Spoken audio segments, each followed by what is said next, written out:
This is Richard Mwenja exclusive. Welcome to the conversation. I'm Richard Mwenja. Such a pleasure to have your company with us. Today we continue unpacking conversations that are shaping Kenya's political and governance landscape. I have a favorite think tank, Herman Manyora, who's going to help me bring sense when it comes to the day's subject. How are you doing today, sir? Oh, I'm wonderful. You're Wonderful. Looking sharp as always. Oh, yes. All right. The alternative is a disaster, right? Yeah. All right, sir.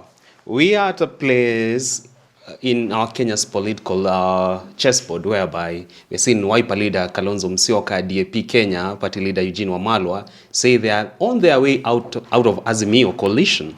And I want to understand how much of a blow is this to Raila Odinga and also other people that will be left in ODM and the larger Azimio brand? It can only be a blow if they engineer this game to get power out of Raila, to render Raila powerless as an opposition figure.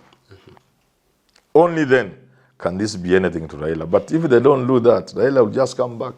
Look. And they will all go under the bed. Seemingly, Kalonzo Musyoka is on that path. Or the table.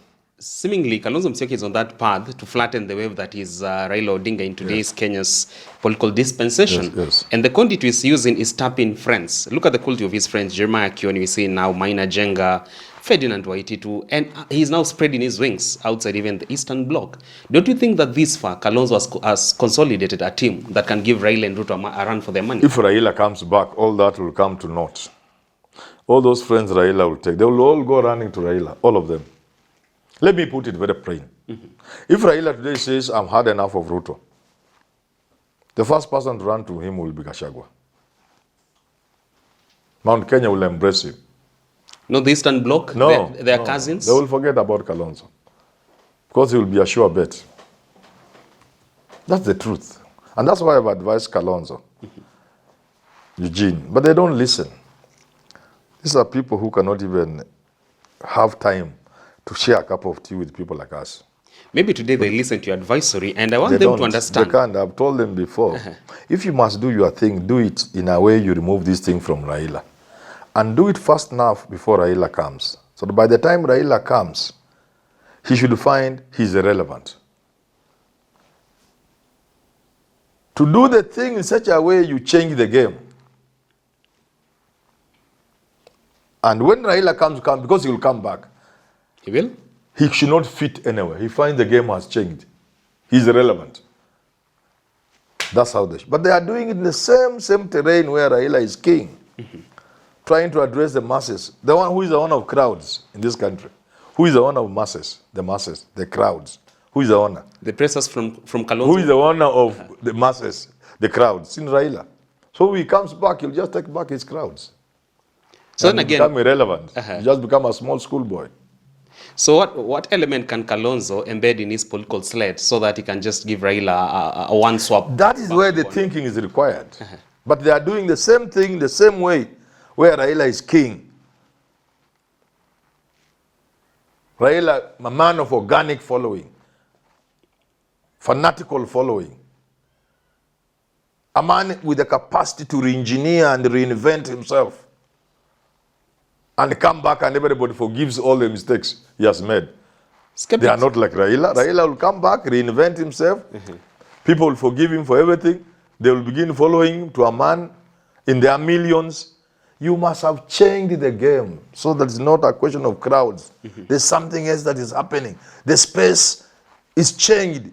It's alien to Raila Odinga when he comes like,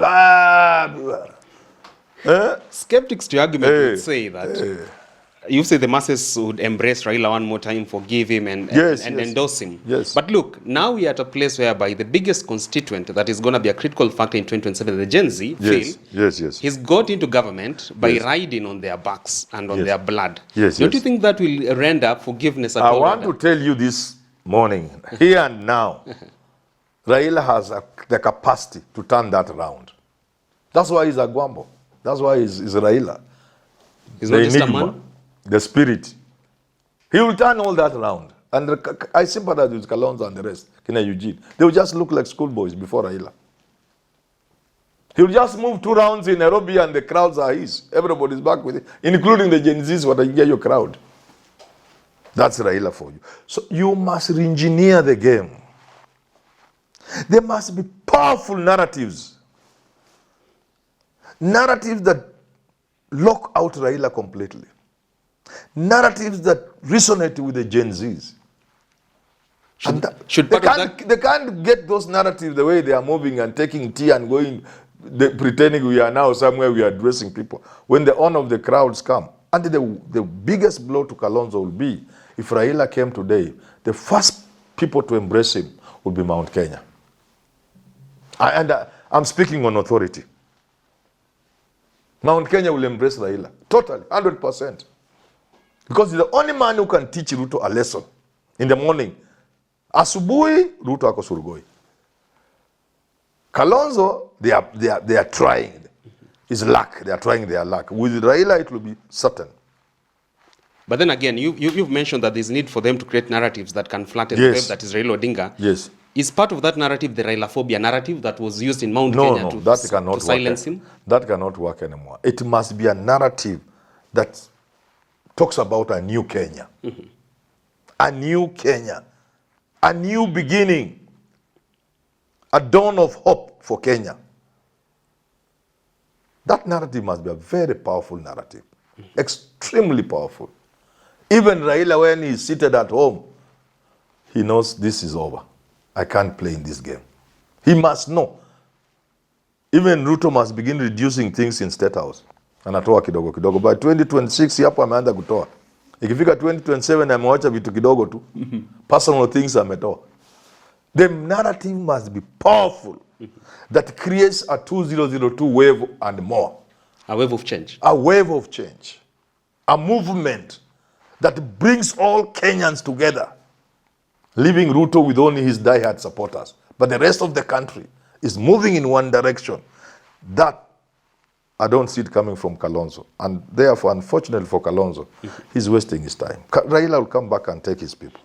So amidst all these alignments and realignment in Kenya's political landscape, what should be the place of Martha Karua if indeed she also wants to aspire into the presidential seat, or at least support a movement that is going to I would not be surprised if there is a rematch in 2027.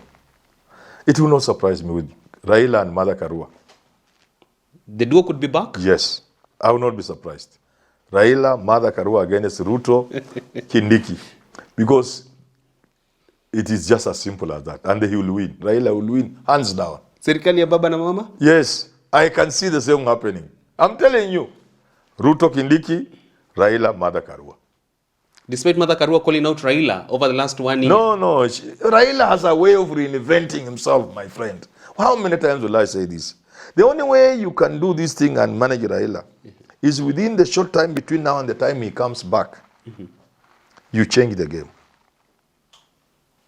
When he comes, the game is changed. And you cannot change the game through talking to people in rallies. Because when the honor of crowds comes back, he takes back all his people. You do this through building of powerful narratives. Painting a future that is possible.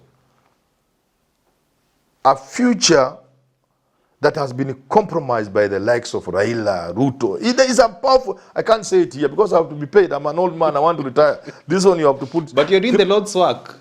Yeah? Civic education. No, I'm not. I've done enough free work. Now I want to be paid as a consultant, or else they leave me, they let me run for it.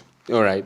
Yeah. Lastly, one word for DAP Kenya Party leader Eugene Wamalwa, who somewhat harbors presidential ambitions. What's your word for him? The place for the Luya in the next dispensation is running mate. That's more realistic. Mudavadi can be running mate to Raila. That gives him a chance for 2032. And therefore the Luya can become president in 2032. On the side of Kalonzo, assuming Raila sticks with Ruto up to the end, if he gets AU, then sit there. On the side of Kalonzo, it is either Natembeya or Eugene. For Eugene, he must ensure it is him and not Natembeya. The ground will be for Natembeya. So he has to place his cards up there and sort of talk to his younger brother, Natembeya, to go for another term for governor. And him, he becomes an running mate to Kalonzo. So his task is to play the game up there, because up there is already there, cement his position there, because Kalonzo will certainly have a Luya as running mate. Obviously. And then Natembeya must be prevailed upon to remain governor of Trans Nzoia. He's still young. Okay? Because I can see a situation where Kalonzo, presidential candidate, a Luya running mate, the Gema people would not want to look like they are greedy. They want to stand aside, let somebody else go with the deputy, not from them. Unless Raila is running with Martha Karua. They will not be in this one of Kalonzo. I don't think they will be one running mate. But once they win, they may get these other powerful things, prime cabinet things, or prime minister if the constitution has been changed, interior. They will get those juicy things. But after government has been won, where they have, that works miracles. For the Gema people to say, no, we just want Ruto out of power. We don't even want the running mate. Even if Gachagua has been cleared, because I'm sure he will be cleared, he says, no, let Kalonzo go. He's part of Gema. That, ni Akamba. He's part of Gema. So Gema, we are there with Akamba. So let's look for a running mate. From Western Kenya. It's a winning ticket, so long as Raila doesn't come back. You have to lock Raila out so that, because Raila is a calculator. When he calculates, anaona hakuna mpenyo. And these guys have re-engineered the game. Then he doesn't run. And to lock Raila. Or if he runs, just to spoil for Ruto, in fact. In fact, it will be an advantage too. Raila just running like another candidate to come number 3 will be a blessing to Kalonzo. But Raila coming back with full force will be embraced by Mount Kenya. And he will beat Ruto hands down. Hands down. Yes. So the biggest prayer from Kalonzo Musyoka, Eugene Wamalwa should be that Raila clinches the AUC seat. Otherwise... That's number 1, but that's not enough. They must re-engineer the game. All right. They must re-engineer the game. They must create a movement. Raila is not a fool. Once he sees there is a movement of change in the country, where it doesn't matter who is the presidential candidate. There's Eugene, there is Kalonzo, there's many people are just there. None of them is saying I'm the one. Apart from just expressing the ambition. That is not important who becomes. That way, Raila akiona hivi atajua hapa, hapa hakuna mpenyo. And he can stay away. Yeah. That is the only sure way. That's the only issue, and but I'm sorry to say this. So far, I'm not seeing that coming from Kalonzo. Well, there you have it. But before we fade away, let's bring you to speed with an opportunity for you to partner with us here as Nairobi Review Company, and more particularly as Herman Manyora YouTube channel, the biggest political and governance channel, boasting of over 187,000 subscribers with over 2.7 million total viewership within just the last 28 days, and total impressions surpassing 24.7 million mark over the last 28 days. Take it from an economist. Certainly we shall give you value for your money. And for you to partner with us through advertisement, do reach out to us via the numbers displayed at the bottom part of your screen. There is an entire communications team ready to respond to you and give you much more of our metrics so that you can really buy into our pitch, because certainly we'll give you value for your money. Until we meet next time on Richard Mwenja Exclusive, do enjoy the rest of your viewing. Prof, thank you for slating time. And we continue inviting them to partner with us. And I want to ask our viewers, if you have not subscribed, please press that button. It costs you nothing, but it grows the family. The more we are, the better. And then we shall even get partners who can support us so that we can bring a lot more of this. It's not easy producing these programs. Absolutely. Yes. Absolutely. You've heard it from Prof. Do join this amazing team today through your partnership. Until then, enjoy the rest of your viewing.